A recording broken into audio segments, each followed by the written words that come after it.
Максим Димитриевски е разобличен и дома во Куманово. Тој заедно со ДУИ изгласа детален урбанистички план со кој си обезбеди лично 300.000 евра. Го претвори Куманово во приватна фирма за полнење на неговиот джеп.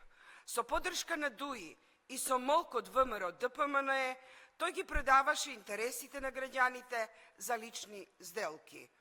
Овој човек, кој со години зборуваше за независност на правосудството и борба против неправдата, лично го ништи обвинителството за да ја спаси својата кожа. Токму тогаш, кога требаше да биде донесена пресуда за неговите незаконски действија, одеднаш обвинителството се повлече.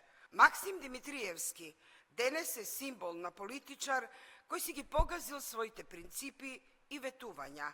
Човекот кој го надмина дури и Христијан Мицковски со лажење и превртливи политики. Политичар кој ја продаде собствената чест за заштита од кривично гонење и за неколку станови и евра повеќе. Се потврди дека е лажен борец против криминалот на албанските партнери за кои по цели денови трубеше на телевизија.